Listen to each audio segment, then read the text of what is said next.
이번 주 시민데스크 잘한 뉴스, 아쉬운 뉴스에서는 코로나19가 바꾼 국내 교육 현장의 모습을 담은 YTN 보도와 함께 뉴스 대담 속 전문가 패널 선정의 중요성에 대해 얘기 나눠봅니다. 이번 주는 어떤 시청자 의견이 올라왔을까요? 시청자 브리핑, 시시콜콜 위클리픽. 여러분의 물음에 YTN이 시원하게 답해드립니다. 오늘 전격 인터뷰 취재 후에서는 뉴스가 있는 저녁 가보니 코너의 주인공인 양시창 기자를 만나봅니다. 내가 본 DMB 시간, 한국 모형 제작 대가의 발자취를 담은 프로그램 인생고수를 살펴봅니다. 시청자 여러분, 한 주 동안 안녕하셨습니까? 시민데스크 박광열입니다. 어느덧 설 연휴가 한 달이 채 남지 않았는데요. 올해는 코로나 바이러스 감염증 확산을 막기 위해서 설 연휴 철도 승차권을 비대면 방식으로만 판매한다고 합니다. 정부와 취약계층을 위해서는 별도의 예매일을 마련한다고 하니까요. 이 외에도 달라진 매뉴얼들 한국철도공사 홈페이지나 철도 고객센터로 문의하셔서 귀성길 차질 없도록 확인해 두시길 바랍니다. 이번 주 시민데스크 잘한 뉴스, 아쉬운 뉴스로 시작합니다.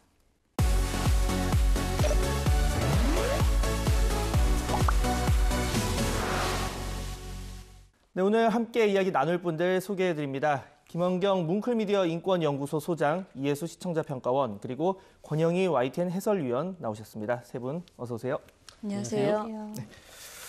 자, 소장님은 저희 시민데스크 엄청 오랜만에 찾아주셨어요. 거의 1년 정도 된 것 같은데 뭐 그 전처럼 오늘도 신랄하면서 성역 없는 이런 비판과 분석 좀 부탁을 드리겠습니다. 네, 알겠습니다. 네. 자, 오늘 잘한 뉴스, 아쉬운 뉴스 시간인데요. YTN 보도에 대한 이 세 분의 분석과 해설까지 함께 들어보겠습니다. 네, 양부모의 학대로 숨진 정인이 사건, 정말 입에 담기도 어려운 가슴 아픈 비극이었습니다. 여전히 전 국민의 공분을 사고 있는데요. 지난 1월 8일에는 아동학대를 막겠다는 취지의 이른바 정인이법이 국회 본회의를 통과했습니다. 관련한 내용들 YTN에서 다뤄봤는데요. 소장님께서 먼저 살펴주신 이 정인이법 관련한 YTN 보도 어땠습니까? 정인이법 관련된 보도 자체는 YTN이 상당히 잘했다라고 저는 그렇게 평가됐습니다. 네. YTN 보도에서 가장 돋보였던 거 제가 두 가지 정도 뽑았는데요. 1월 9일에 사건 터질 때마다 경쟁하듯 네이밍 법안 발의, 처리는 뒷전이라는 보도입니다. 이 보도는 아동학대 방지법안이 처리가 되기는 했지만 사실 과거에 사건이 터질 때마다 이런 법안을 쌓아놓고 처리하지 않았던 국회를 지적하는 그런 보도였습니다. 좀 아쉬운 것은 사실 이런 지적이 언론이 더 먼저 해줬어야지 되는 사안이다라고 생각을 해요. 그렇지만 법이 통과됐다라는 그 사안 자체만 보도하지 않고 이렇게 국회의 문제점을 지적한 것은 적절했다라고 생각을 합니다. 네, 뭐 사실 정치권에만 책임을 돌리기에는 언론도 이런 사건이 있을 때만 이제 아주 집중적으로 경쟁적으로 보도가 나오고 평소에 좀 미리 선제적인 보도가 나오지 않는 점은 네. 저희도 반성을 해야 될 부분 같습니다. 자, 관련해서 또 다른 보도들 짚어주셨죠? 어땠습니까? 예, 그리고 또 좋았던 보도는 뉴스큐에서 예. 정인이법 본회의 상정, 실효성과 보완점은이라는 보도였는데요. 제가 사실 정인이 관련 보도에서 가장 아쉬웠던 것은 그 사안 자체에 대해서만 지나치게 집중하고 어떻게 학대하였는가, 어떻게 해서 사망에 이르게 되었을까라는, 그리고 또 뭐 살인죄 적용 이런 사안에 대해만 집중하고 있고요. 정작 어떻게 실효성 있게 앞으로 이런 일을 다시 우리 사회에서 없게 할 것인가에 대한 이야기가 정말 없었거든요. 근데 이 보도는 보면은요, 그냥 본회의 상정됐다라는 게 아니고 그 법으로 과연 될 것인가를 전문가에게 묻는 그런 보도였습니다. 김영수 강려원 앵커가 승재원 한국형사정책연구원의 연구위원과 인터뷰를 했는데요. 이게 이제 줌으로 아주 적절한 분을 모셔서 9분 가까이 길게 이야기를 하셨거든요. 굉장히 좋은 기획이었다라고 생각을 합니다. 이 이야기를 들으면서 기자분들이 착안해서 하나하나 그 문제점 하나하나를 좀 천착하는 이런 보도들이 이어졌으면 좋겠다라고 생각을 합니다. 네. 사실 발의만 된다고 끝이 아니라 통과가 돼야 되고 무엇보다 좋은 법이 나와야 할 텐데 그런 부분을 좀 언론이 지속적으로 지켜봐야 하지 않을까 싶습니다. 위원님 어떻게 보셨습니까? 우리 정인이 같은 경우에 뭐 언론의 책임이 크다는 건 좀 뼈저리게 느끼고 있습니다. 반성하고 있습니다. 뉴스라는 것이 뭐 새롭다는 뜻이잖아요. 그래서 뭐 이제 새로운 것을 보도하는 걸 이제 뉴스 보도라고 저희도 생각하고 있고 많은 분들이 그렇게 알고 계시는데 뭐 실제로 그런 역할이 새로운 사실이 나왔을 때 국민들에게 알리는 게 중요한 역할이기도 합니다. 하지만 중요한 사안이어서 보도가 가치가 있는 것들은 새로운 게 아니어도 보도를 해야 됩니다. 그것을 어떻게 새로운 뉴스로 만드는지가 기자와 언론사의 과제 아니겠습니까? 그리고 어떻게 보면 능력이라고도 할 수 있겠습니다. 그리고 이제 승재현 연구위원과의 대담은 말씀하신 대로 아주 시의적절하고 내용도 훌륭했습니다. 정인이법뿐만 아니라 아동학대 전반에 걸쳐가지고 잘 지적을 해주셨고요. 제가 볼 때 정인이법 관련 보도 가운데 가장 눈에 띄는 잘된 보도라고 생각이 들었습니다. 말씀해 주신 대로, 지적해 주신 대로 각각 개별 사안이 전부 다 뉴스의 가치가 있어 보입니다. 후속 보도로 이어질 수 있도록 노력을 하겠습니다. 자, 뭐 방금 이야기를 해주셨는데 이 출연자의 발언, 그러니까 기자나 앵커가 아닌 출연자의 발언도 굉장히 뉴스에서 중요한 부분입니다. 특히 출연자가 뭐 전문가일 경우에 아무래도 사람들이 믿게 되잖아요. 전문가의 말인데 신뢰를 하게 되고 그런 만큼 정보성이 큰 내용이라서 주의를 기울일 필요가 있겠는데 자, 이번엔 평가원님께서 지난 YTN 보도 중에서 이 패널의 중요성 뭐 절실히 느낀 보도가 있으셨다고요? 네, 저는 지난 1월 6일에 방송된 뉴스가 있는 저녁에서의 대담을 이제 꼽았는데요. 예. 변상욱 앵커는 김호랑 국립암센터 예방의학과 교수와 원격 인터뷰를 통해서 코로나 이슈를 종합 정리하는 시간을 가졌습니다. 네. 김호랑 교수는 국내 백신 접종 준비 사항과 백신 접종 시 고려해야 할 사항들, 해외 백신의 권장 접종 간격, 국내 치료제 개발 현황과 전망까지 백신과 관련해 국민들이 궁금해했던 내용들을 긴 호흡으로 전달해 주었습니다. 같은 날 YTN이 보도한 바 있듯 앞으로는 백신 물량 확보가 아니라 접종률과 만일의 부작용에 대비하는 것이 더 중요하다고 보여지는데요. 백신 접종 이후에 또 어떤 국면을 맞이하게 될지 YTN이 올바른 보도 준칙 아래 차분하고 정확하게 백신 관련 보도를 이어나가길 기대해 보겠습니다. 자, 뭐 전문가 의견, 뭐 아까 말씀드렸듯이 믿게 됩니다. 그러니까 더 편향성이 우려가 되는, 그러니까 편향성이 있으면 안 되는 부분인데 그렇게 된다면 뭐 과학의 탈을 쓴 가짜 뉴스처럼 될 수가 있겠죠. 뭐 이런 부분에 대해서 전반적으로 위원님 뭐 어떻게 평가를 하십니까? 근데 앞서 승재현 형사정책연구원 연구위원이 아동학대 관련법에 대해서 일목요연하게 잘 설명했듯이 김호란 국립암센터 교수 역시 현재 코로나 상황 그리고 네. 백신 치료제에 대한 최신의 지식을 너무 잘 알려줬습니다. 국민들이 정말 궁금해하는 내용이 짧은 시간에 거의 다 담겨 있어서 큰 도움이 됐습니다. 이만큼 패널 선정이 중요합니다. 뭐 기자들이 기사로 쓸 수도 있지만 전문가가 직접 출연을 하면 신뢰도가 크게 올라갑니다. 말씀하신 대로 패널 정말 효과적이고 국민들한테 큰 다양한 좋은 정보를 전달할 수 있는 좋은 방송 방식이라고 생각을 하는데 반대로 책임질 수 있는 그런 패널분들 모셔야 되고 그 책임 전체적인 책임은 또 언론사에다 져야 한다고 생각을 합니다. 네. 저는 생각이 문득 든 게 과거에 큰 재난이 발생하면 소방방재학과 교수 이런 분들이 매우 이제 많은 수요가 있겠죠. 그렇다 보니까 그냥 변호사를 불러서 중요한 내용이니까 안 할 수는 없고 다루긴 하는데 그럴 때마다 약간 이게 다뤄도 될까라는 생각이 들더라고요. 뭐 그럴 때는 과감하게 그러니까 그 내용을 빼든지 아니면 차라리 실제 취재하는 기자가 뭐 출연을 한다든지 뭐 이런 방식으로 신뢰도를 높이는 방법도 하나의 예가 될 수 있을 것 같습니다. 자, 주제 한번 바꿔서 이야기를 해볼 텐데요. 이번에는 이 코로나19로 급변한 교육 현장을 취재한 보도들 살펴보겠습니다. 네, 이번에 소장님께서 준비하셨죠? 예, 저는 사실 처음 정말 오랜만에 다시 YTN을 이제 왔잖아요. 예. 그래서 이제 나쁜 보도를 정말 열심히 찾았거든요. 아쉬운 보도. 근데 생각보다 그렇게 아쉬운 보도가 없었어요. 전보다 훨씬 없어서 좀 당황스러웠고요. 잘하고 있다는 네, 뜻으로. 제가 보기에는 좋은 네. 보도는 좀 오히려 많아져서 또 고민을 하게 되고 이 부족한 보도가 생각보다는 적더라고요. 그런데 이 보도는 좀 아쉬웠습니다. 1월 4일 방송된 한 달 만에 대면 수업 재개, 불안하지만 공부할 곳 생겨 다행이라는 보도였는데요. 네. 이 보도는 한마디로 이제 학원에서 9인까지 같은 시간에 올 수 있다면 이제 수업을 할 수 있다라는 사실을 알려주는 일종의 정보를 전달하는 그런 보도였어요. 그런데 저는 딱 여기까지만 알려줬으면 되는 내용이었다라고 생각을 하는데 이 보도에서는 굳이 학원 강사가 성취도에 대한 문제들이 있었다. 기존에 그 대면 만나지 못했을 때는 그런 아쉬움을 이야기를 하고 그리고 학원 수업의 중요성을 강조하는 듯한 그런 내용이 좀 중간중간에 있어서요. 이것이 이제 사교육 지지의 인상을 받을 소지가 있고요. 이 코로나19 시대에 학원 교육에 뭐 굉장히 다행이다 이런 얘기보다는 좀 더 다양한 그 교육적 문제들을 접근할 필요가 있었다라는 점에서 좀 아쉬움이 있었습니다. 네. 그러니까 뭐 좀 말씀을 종합을 해보면, 그러니까 이 학업 성취도 차이를 대면 비대면 부분에 좀 초점을 맞췄어야 되는데 마치 이게 학원에 가고 안 가고 그러니까 사교육을 좀 조장하는 듯한 느낌을 줄 수 있어서 그런 부분이 조금 아쉬웠다는 얘기로 보이고요. 자, 평가원님 관련해서 어떤 의견이십니까? 네, 저도 이 보도에서 기자는 목동의 한 수학학원을 이제 방문 취재해서 이제 그 보도를 이어나가고 있는데요. 예. 그 과정에서 소장님과 같은 느낌을 받으면서 아쉬운 대목들이 있었습니다. 해당 보도에서는 학원 운영 재개에 대해서 학습 공백이 컸던 만큼 학원이 다시 문을 열어서 다행이다. 공부할 곳이 생겨서 다행이다 등의 언급이 있었고요. 예. 이러한 언급들이 조금 사교육에 힘을 실어주는 인상을 받았습니다. 2020년 한 해 코로나 이후에 학교의 비대면 수업이 장기화되면서 학원이나 과외, 온라인 강의 등의 사교육에 대한 의존도가 더 높아지고 그 사교육 시간과 교육비 지출이 예년보다 늘었다는 보도가 있었습니다. 예. 학원에 다닐 수 있는 아이들과 그럴 수 없는 아이들 간의 학력 격차가 더 벌어지고 있다는 것도 여러 차례 언론을 통해서 또 정부가 문제 제기를 한 바도 있습니다. 잠시 운영이 중단되었던 업종들이 제한된 인원에 한해서 운영이 가능해진 것은 희소식이지만 네. 이 뉴스에서 강조된 어떤 언급들이 학습 공백과 이 격차를 메울 수 있는 방안이 곧 사교육으로 좀 귀결되는 인상을 받아서 좀 아쉬웠습니다. 그냥 사교육 뭐 조장 뭐 강화 이런 이야기도 있지만은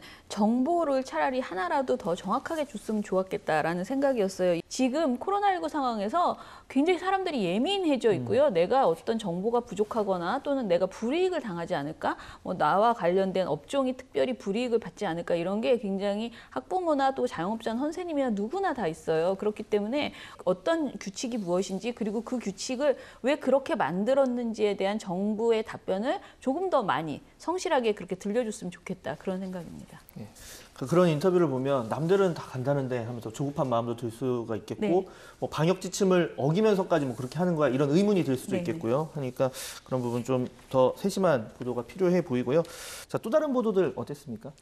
반면에 1월 5일에 보도된 코로나 학력 격차 극복을 위해 서울 초중학교의 협력 교사 배치라는 뉴스에서는 예. 비대면 수업으로 인한 교육 학력 격차를 해소하기 위해 공교육에서의 조치들을 좀 소개해 주었는데요. 예. 이 보도는 서울시 교육청이 협력 교사 인력과 지원을 확충한다는 내용을 주 내용으로 하고 있습니다.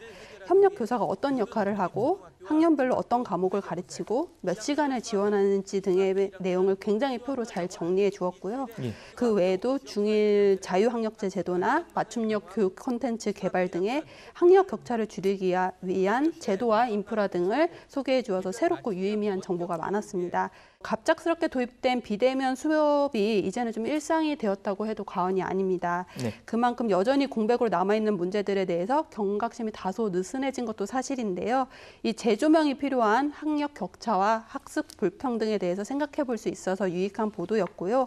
다만 이러한 제도들이 도입된다고 해서 만능 해결책이 되는 것은 아니기 때문에 제도들이 진정으로 기초학력의 내실화를 위한 방안이 될 수 있을지에 이후의 상황들을 점검하는 뉴스도 이어졌으면 좋겠습니다. 네, 향후 후속 보도까지 기대를 해보겠고요. 자, 교육 문제 정말 민감한 부분입니다. 그렇게 이 보도를 할 때 정말 세심한 판단과 배려가 필요한 측면이 있는데요. 자, 위원님께서 지금 지적해 주신 내용 어떻게 보셨습니까? 결국 이제 주제와 핵심은 모두가 방역 당국의 지침을 잘 지켜가지고 어려움을 이겨내자 이건데 그걸 이제 짚어나가는 과정에서 도입부에 새로 이제 시행된 구인 이내가 한꺼번에 모였을 때 이제 소규모 학원 이제 강의를 해도 된다. 이걸 소개하는 내용이었는데 예. 다소 아쉬운 부분이 있었던 것이죠. 뉴스는 온 국민을 대상으로 하고 또 파급력이 큰 만큼 사소하지만 세심한 주의가 필요한 건 너무나 당연한 말이겠습니다. 교육 문제는 먹고 사는 문제와 함께 우리 국민 모두가 관심을 가진 중요한 사안 아니겠습니까? 코로나19 때문에 앞으로 장기적으로도 가장 큰 문제가 될 가능성이 커 보입니다. 교육 문제가.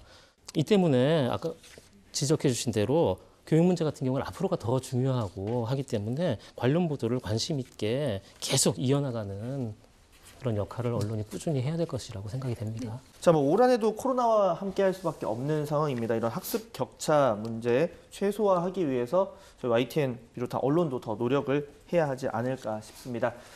네, 오늘 잘한 뉴스, 아쉬운 뉴스, 이 YTN 더 나은 보도를 위한 세 분의 애정어린 분석과 해설까지 잘 들어봤습니다. 세 분 오늘 말씀 감사합니다. 믿고 보는 뉴스를 만들기 위한 노력은 계속됩니다. 시청자 브리핑 시시콜콜 위클리 픽. 이번 주 시청자 의견 함께 보시죠.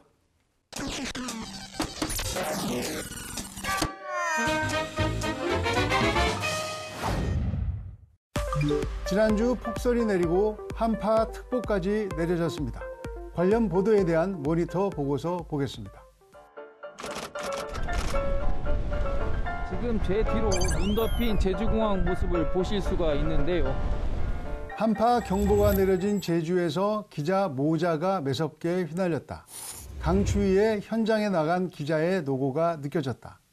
태풍 보도를 자주 했던 제주에서 한파특보를 전하는 상황만 봐도 이번 한파가 얼마나 이례적인 것인지 보여주는 것 같습니다.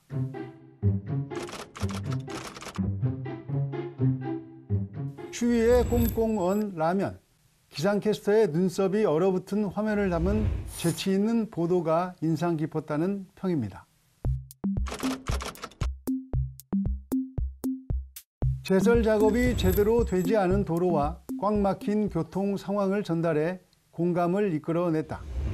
다만 내용 자막 중 후륜차가 후진차로 잘못 고지됐다.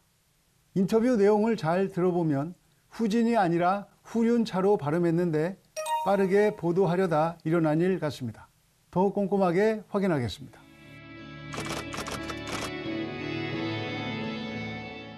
빙판길에 멈춘 버스를 함께 미는 시민들의 모습. 경비원과 함께 제설에 나선 주민들의 모습을 전달해 훈훈했다. 모든 방송이 사고, 불편, 어려움 등 비슷한 보도를 쏟아내고 있는 상황에서 인상적이고 감동이 느껴지는 보도였다. 이런 랭커 리포트는 대부분 시청자 여러분께서 보내주신 제보 화면으로 만들어집니다. YTN은 이렇게 시청자 여러분의 적극적인 제보로 현장을 더 빠르고 정확하게 전해드립니다. 코로나19의 진원지로 꼽히는 곳 가운데 하나가 교회입니다.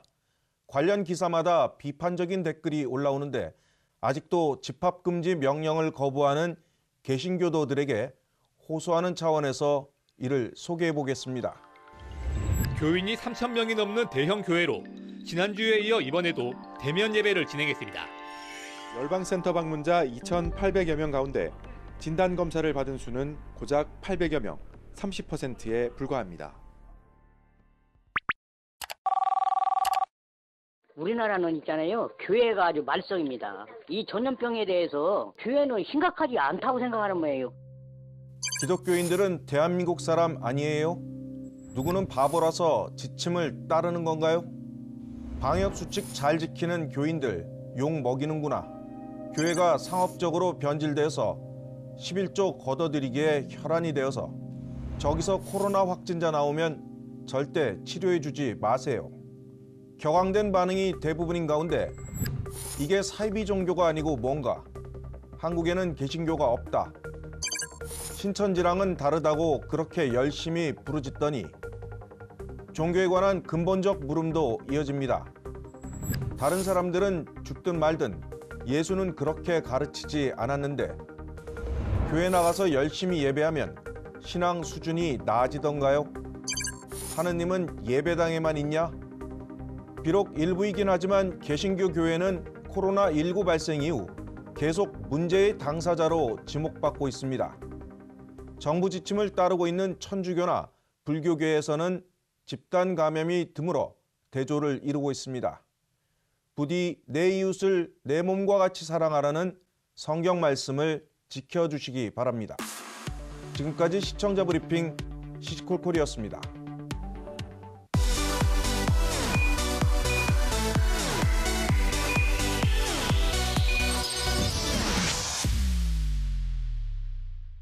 기사에 다 담지 못한 취재 뒷이야기를 기자에게 직접 들어봅니다. 전격 인터뷰 취재 후 시간. 오늘은 뉴스가 있는 저녁 양시창 기자를 만나봅니다. 여러분 안녕하세요. 홍보혜경입니다. 가장 직관적인 취재 방법을 꼽으라면 바로 현장 취재가 답이 아닐까 싶은데요. 오늘은 생생한 이슈의 현장을 담아내는 뉴스가 있는 저녁 가보니 코너의 주인공인 양시창 기자를 만나봅니다. 어서 오세요. 네, 안녕하세요. 네, YTN 뉴스가 있는 저녁의 양시창입니다. 반갑습니다. 가보니라는 코너명답게요. 이 전자은행이나 코로나19 치료제 공장, 또 최근에는 해돋이 명소까지 직접 현장에 가서 소식을 전해주고 계시거든요. 양시창 기자의 이름을 걸고 시작한 코너인데 처음에 어떻게 기획하게 됐는지 듣고 싶어요. 이게 사실 이름을 제가 정한 게 아니어가지고. 그럼 누가 정했나요? 팀에서 좀 정해놓지 않았나 저는 의심을 하고 있거든요. 아. 제가 이제 인사이동으로 팀을 가자마자 네. 가보니 어떠냐 뭐 이런 식으로 제안을 받았어요. 네. 근데 그냥 가보니 하면 어색하니까 그냥 취재기자 이름을 넣어놓은 것 같은데 아무래도 이름이 들어가니까 좀 어떤 좀 책임감이나 그런 정말 거룩한 부담감이 더 많이 생겼습니다. 네. 이 시작은 우선은 좀 시청자들이 좀 궁금해할 만한 장소요. 장소, 네. 좀 시의성도 있고 그런 화재의 현장을 직접 가서 좀 생생하게 그 현장의 모습을 전달한다. 네. 여기서 좀 한 발짝 더 나아간다면 요즘 가짜 뉴스도 많고 좀 이런 왜곡됐거나 혹은 좀 편향된 정보들이 있는데 이런 것들의 실상은 어떤지 그런 것까지도 좀 한 발 더 나아가는 게 목표예요. 근데 네. 잘 뭐 되고 있는지는 모르겠습니다. 그런데 주변의 반응은 어떤지 궁금해요. 일단 내 이름을 걸고 하는 이 코너이다 보니까 좀 시기 질투를 받지도 않으셨을까 이런 생각도 드는데요. 시기 질투보다 그냥 객관적인 충고들은 좀 받고 있어요. 좀 오. 얼굴이 많이 부담스럽다. 뭐 이렇게 그 코너 타이틀에서도 막 제 얼굴이 나와 저조차도 좀 부담스러울 때가 있거든요. 네. 근데 내용에 대해서는 그래도 좀 많이들 격려나 응원들을 좀 해주고 계셔서 어떻게 격려를 해주세요? 좀 필요한 것들 또 그러면서 좀 재미도 있는 저희가 아무래도 YTN 뉴스 채널이다 보니까 좀 딱딱한 것들이 있었는데 제가 혼자 하는 게 아니고 저희 팀이 같이 하다 보니까 좀 그런 재밌는 요소들도 중간중간 좀 살려주시는 것 같아요. 그래서 좀 그런 부분은 좀 칭찬도 받고 그런 것 같습니다. 그런데 이 양시창 기자가 여기를 꼭 가봐야겠다 이렇게 결심하는 그 선정하는 기준은 있을 것 같은데 어떤 건가요? 그 장소 선정이 늘 저도 굉장히 어렵고 고민되는 부분인데 시청자들이 어디를 좀 궁금해할까? 어디를 좀 이곳의 정체는 무엇이고 좀 실제로는 어떨까? 이런 것들을 궁금해하는 곳을 어딜까를 먼저 좀 찾아보고요. 하지만 좀 시의성도 있고 또 어떤 좀 메시지가 있는 곳은 또 어딜까? 또 단순히 어떤 그런 흥미 위주보다는 좀 이렇게 좀 공익적인 측면도 좀 보고 쉽지가 않네요. 네, 정말 여러 장소를 다니시다 보니까 이제 좀 욕심도 좀 생기실 것 같거든요. 남들이 안 가본 데 좀 가봐야지. 혹시 이런 마음도 좀 드세요?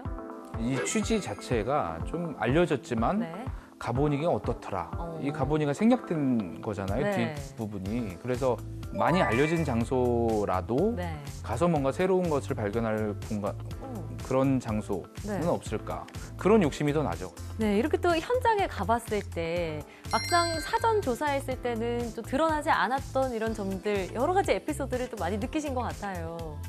어떤 느껴지는 것들이 많이 있죠.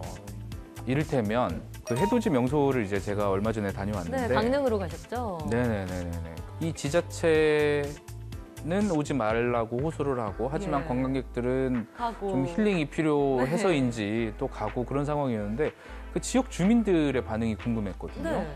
이제 해돋이 명소는 그 연말에 해돋이가 어떻게 보면은 제일 큰 대목이고 특수잖아요. 그렇죠. 농사로 치면 정말 한 해 농사를 어떻게 보면은 이번 그 코로나 때문에 거의 뭐 망친 상황이었는데 전 그래서 이렇게 푸념이나 이런 하소연 같은 것들을 하실 줄 알았는데 굉장히 그 정부나 지자체 정책을 지지하고 계시더라고요. 오히려 동참을 하고 계시죠. 내가 막 장부도 보여주세요. 이 작년에는 이만큼이었는데 지금 뭐 10분의 1밖에 안 되지만 그래도 안 왔으면 좋겠다. 그런 것들은 좀 저만 알게 되는데 보도를 하지 못해서 좀 아쉬운 그런 부분이었어요. 시간상 좀 제약이 있었나 봐요. 그렇군요. 이렇게 현장에 가셔서 또 전동 킥보드도 타시고 방호복도 입어보시고 직접 체험을 하시는 게 굉장히 많잖아요.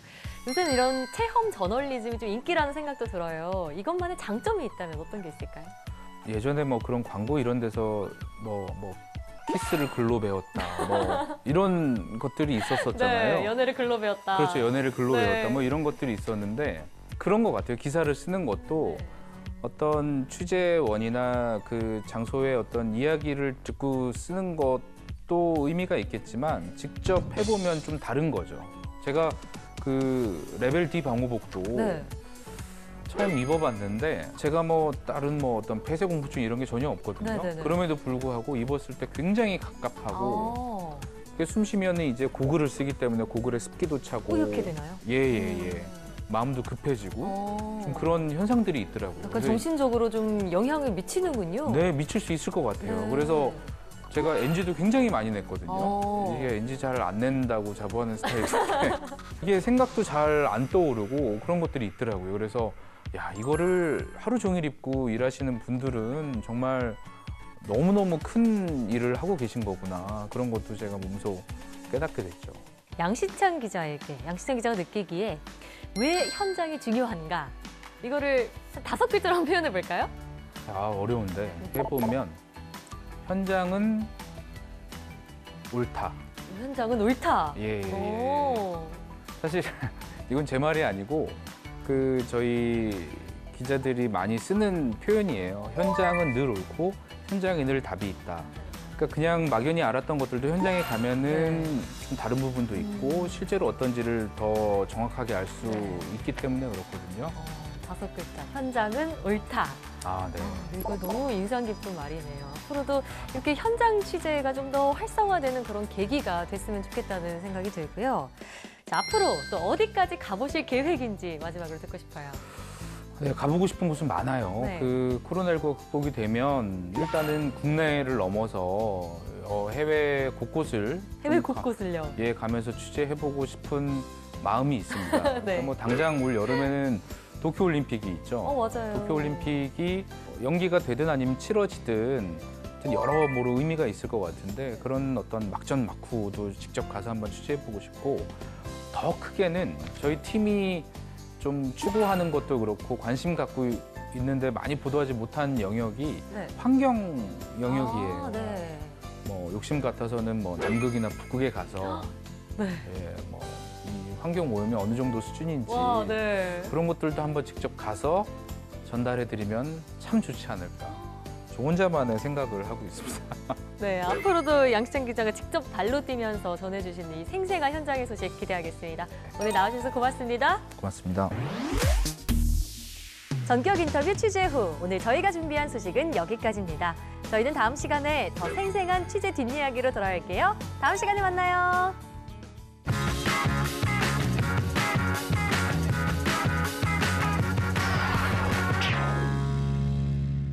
YTN DMB에서 방송된 프로그램을 소개하는 내가 본 DMB 시간. 오늘은 국내 모형 제작의 선구자인 기흥성 명장의 모습을 담은 프로그램 인생고수를 살펴봅니다.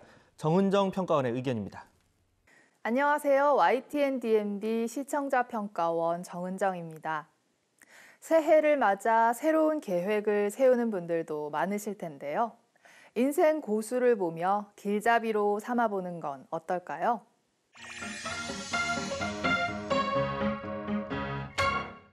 자신만의 소중한 가치를 지켜가는 사람들을 소개하는 YTN DMB의 인생고수에서는 한국 모형 제작의 대가로서 외길을 걸어온 조형 예술가 기흥성 씨의 발자취를 담아냈습니다. 문화재뿐만 아니라 상암 월드컵 경기장, 평양 도심, 원자력 설비 모형까지 다양한 모형을 제작해온 기흥성 씨는 국내 모형 제작 기술 성장에 크게 일조한 전문가라고 합니다. 그가 만든 전통 건축 모형이 소개된 화면들은 그의 삶을 그대로 보여주고 있었습니다. 특히 황룡사지 9층 목탑의 웅장하면서도 섬세한 모습은 감탄을 자아냈습니다. 뿐만 아니라 경복궁 근정전의 전통 건축 양식을 그대로 재현해낸 작품 덕분에 천장의 압도적인 아름다움도 처음으로 마주할 수 있었습니다. 송파구의 민속박물관에 전시된 조선시대 궁궐에서 민가까지 104동의 작품은 110명이 투입되어 20개월간 만든 대작이라고 합니다. 세상을 축소해서 보여주는 모형이지만 거기에 들어가는 노력과 열정만큼은 몇 배 이상이며 사라져가는 것들을 기억하게 해주는 소중한 의미가 담겨 있었습니다. 그가 만든 작품들이 전시된 곳들을 돌아보는 것만으로도 그의 삶의 여정을 한눈에 축소해 보여주는 것만 같았습니다. 이미 자부심을 가질 만한 발자취를 남겼음에도 후학 양성을 위한 꿈과 책임감을 잃지 않는 모습 또한 인상적이었습니다. 인생 고수에서 만난 모형 제작의 대가 기흥성 씨는 오래도록 한 분야에서 열정과 정성을 다해온 사람의 인생을 잘 보여줬습니다. 이제는 세상에서 없어졌거나 가까이에서 볼 수 없는 것들을 보다 자세히 보고 또 조망할 수 있게 해주는 모형 제작처럼 우리의 인생도 좀 더 정교하면서도 넓은 시야로 바라볼 수 있게 되길 소망합니다. 시민데스크는 시청자와 함께 만들어갑니다. 보도와 프로그램에 관한 여러 가지 의견들 시청자센터 홈페이지 게시판에 남겨주시고요. 저는 다음 주 더 알찬 소식으로 돌아오겠습니다. 함께해 주신 여러분 감사합니다.